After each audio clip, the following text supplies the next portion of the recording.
Welcome to Influential Women of Washington State. I'm Katie Hall. In 2018, women took the state of Washington by storm.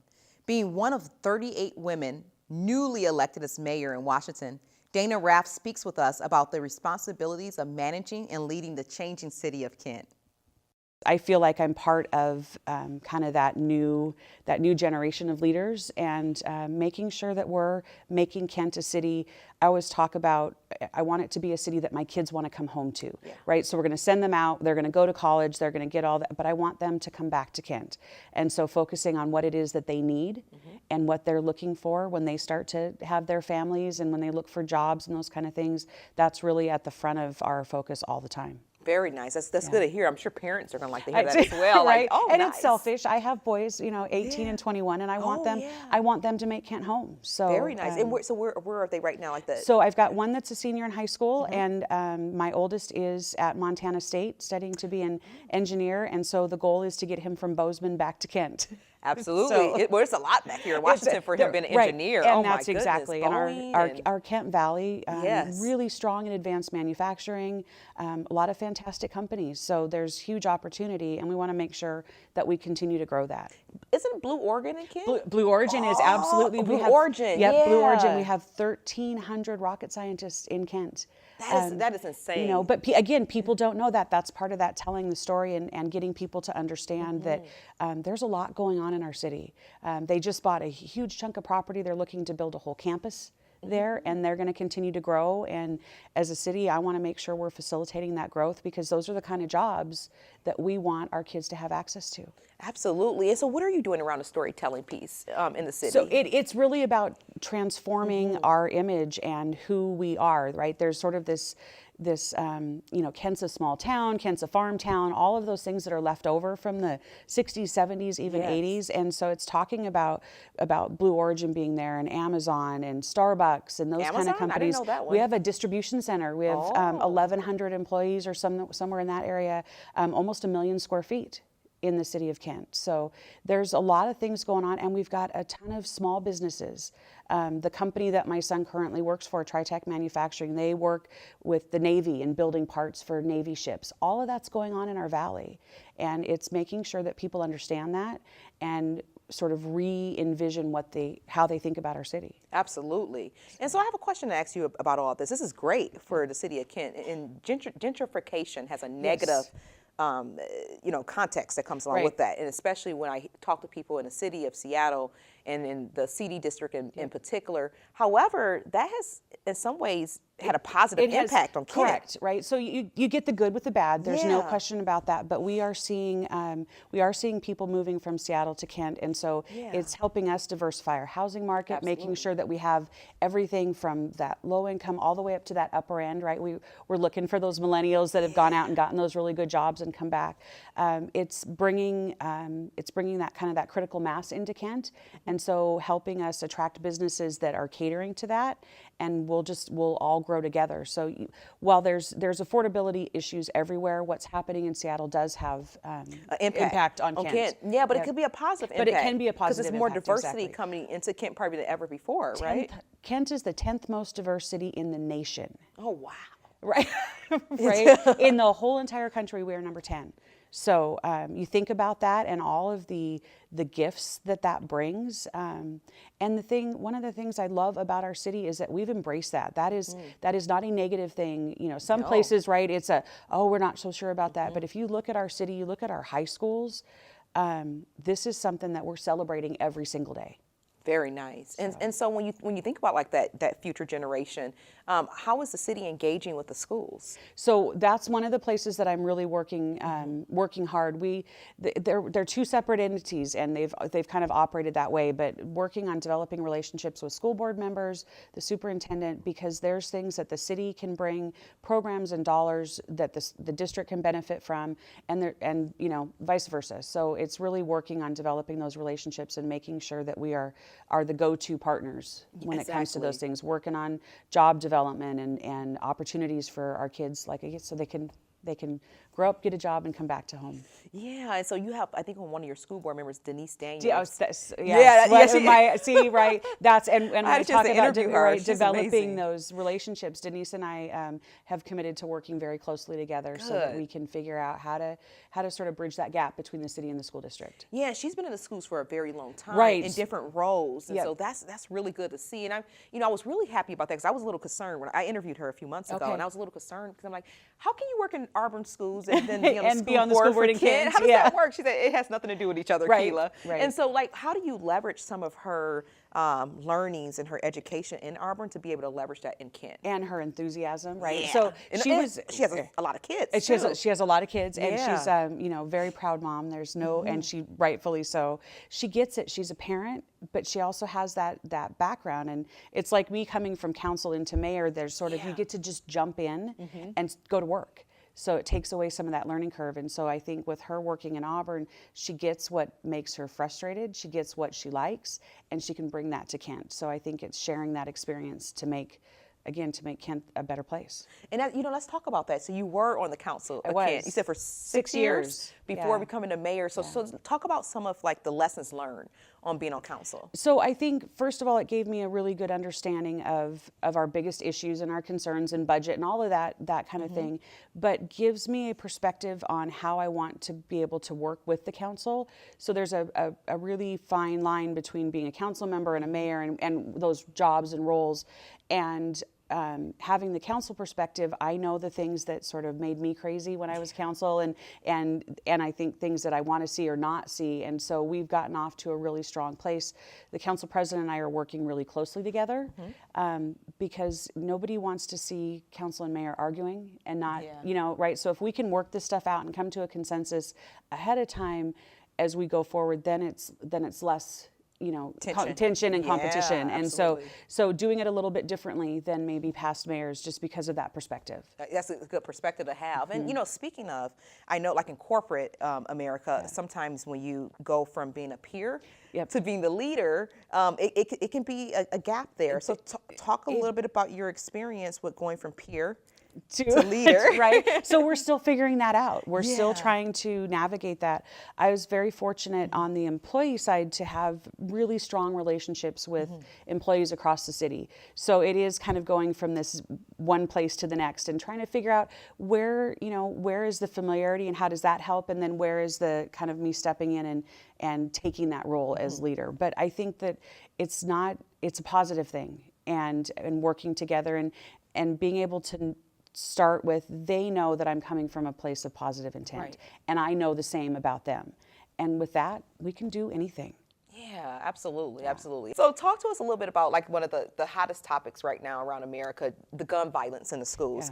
And you have some pretty diverse schools, and you have quite a few schools. Is it 40,000 students in Kent? It's a lot. I don't know the total number, but we're like the 4th largest school district in the state or something. Okay. So pretty significant size. What's happening? So let's talk to you as a mother first. As a mom. So as a mom, like what are some of like your concerns? What's going on when you think about all the gun violence in the schools? So it's scary to me, and I think that we've got, as we tend to do as a country, we kind of look at how do we solve the problem today, and I really want us to step back and start looking at how did we get here, right? There's some place where we're missing, and for me it's really the mental health component, and it's the taking care of each other, and we need to get back to just that student to student relationship, parent to student relationship, and figure out how do we help these kids, because I think the gun is the symptom of something that's happening that's bigger. And so while we have to address that and access and all of those kind of things, I really want us to be able to step back and just start figuring out what's going on with these kids that are wreaking this havoc, creating this violence on our campuses. Absolutely. And so you bring up something that's very interesting when you talk about like the mental health component of it. What about like because in the city of Kent, we had a few shootings last year with police and community members. And so when you talk about that, I can't help but to go there and like, wow, you're right. It's much deeper than what's happening in the schools. And so like, what are your thoughts of being a mayor about jumping on the front lines of the gun violence. So we just are period, in the yeah, community. we have to.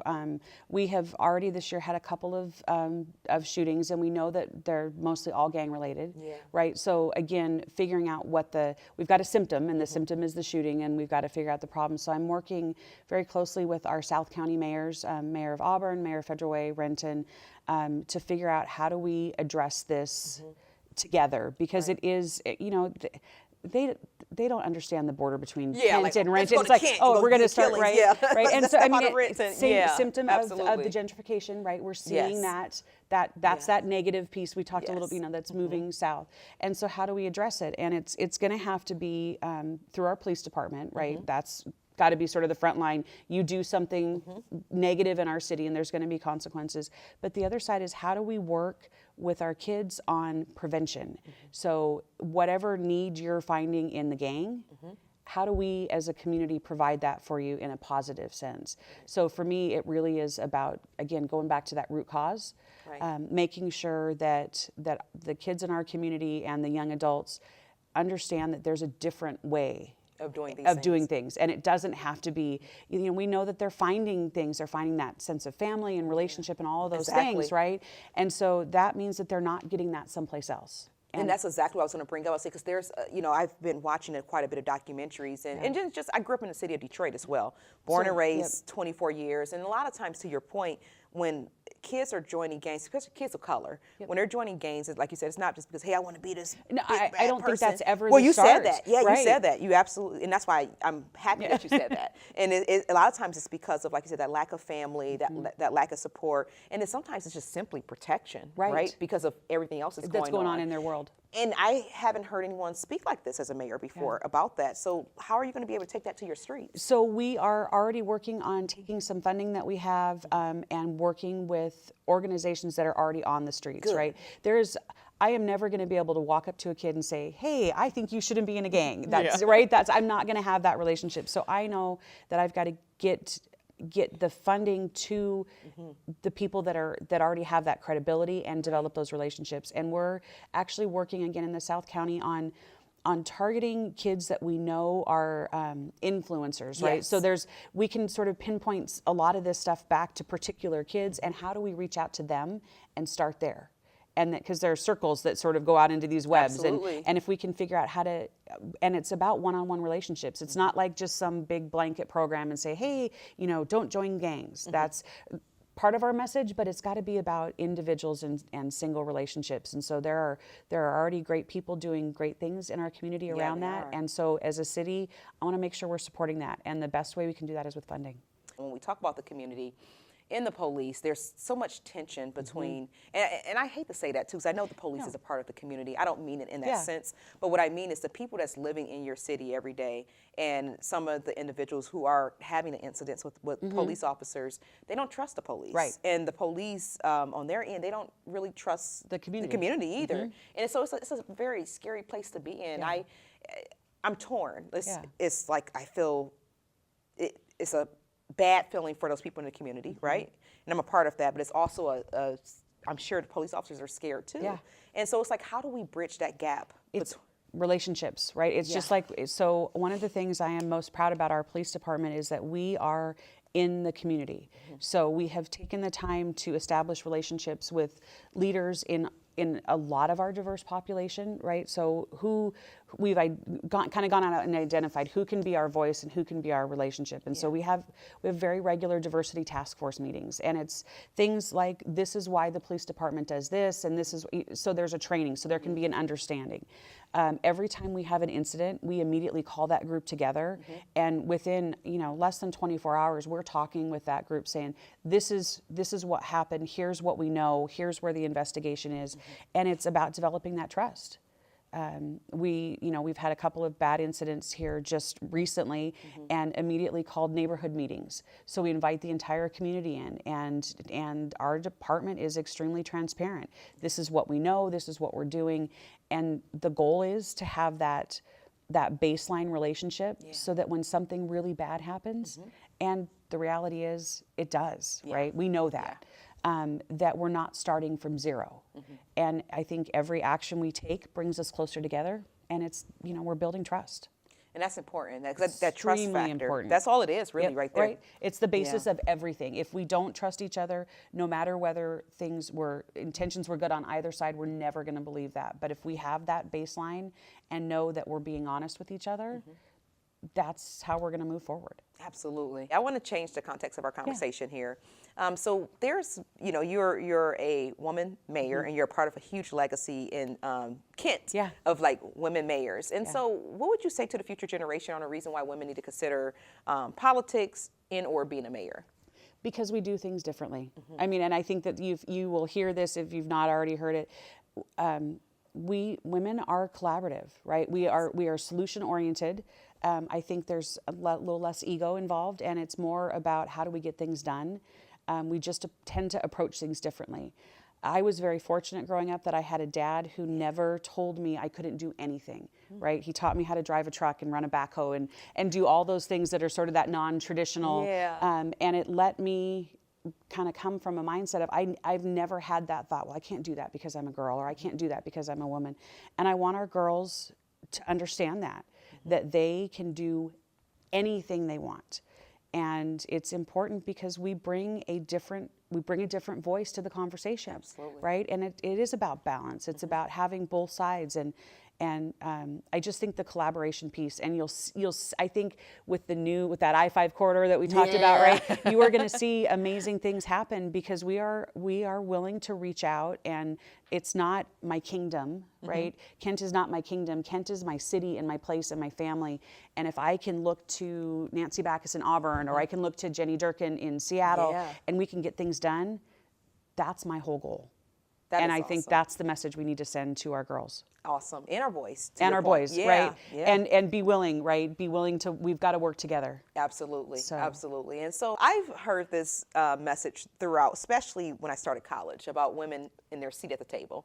Women having a seat at the table. And so I've been playing around with this idea over the last few months. It's like, do women really need a seat at the table?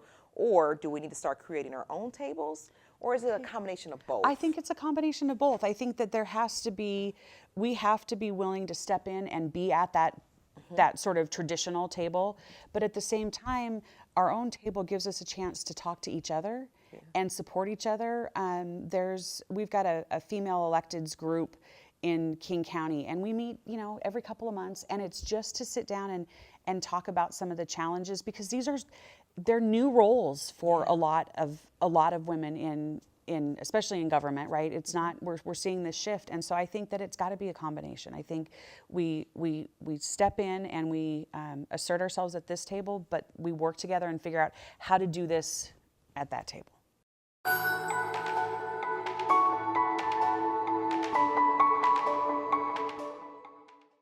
We have a program for doing, we're always trying to do women in STEM, this kind of thing.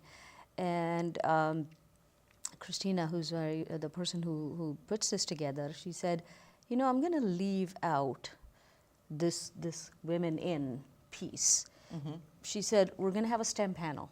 It just happens to be all women. I love Christina. Because that's as soon as you say women in STEM, or you say this is for African Americans, or you say it becomes, that's for them. Yeah, it's not important to me. It's not important. We're here. We are mainstream. We're part of everything. So let's not just ask for a seat at the table. Let's create the table not as a separate thing, but right in the middle, where the other tables are. All right, I love that. Any other thoughts towards that? Well, I learned an interesting thing watching the Oscars this year, which doesn't always happen. But one of the speakers talked about an inclusion rider, and I had not heard of that before. And an inclusion rider is when a person who is in demand, you want me to be in your movie, you want me to be at your table, says, I will only sit at tables, I will only be in movies where there are diverse people involved. I will not participate unless there are people of color, unless there are women. And I think we could probably take that concept and apply it to our tables. So rather than just creating new tables, whether the table's new or old, we insist that we are only going to be there if everybody is there. Wow. So it becomes our table as opposed to or as opposed to wanting to be at somebody else's table. I like that. I like both of those. All right, come on, bring it home, you two.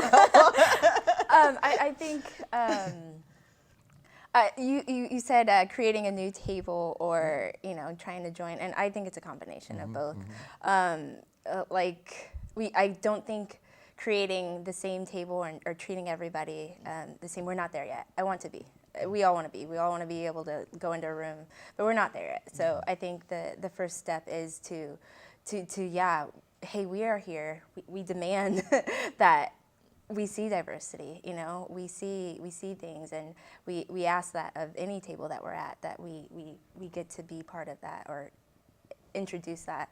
But I eventually I do want to be able to walk into any sort of room and have it be completely, hey, it doesn't matter, but we're not there yet, so.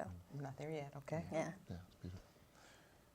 I have nothing more to say. Okay. I really love this both and Okay. answer, and I would just, the only other thing is, it has to be this idea of expectation and demand that we've seen in our youth, really seen like their dreams and their expectations are actually the same instead of here.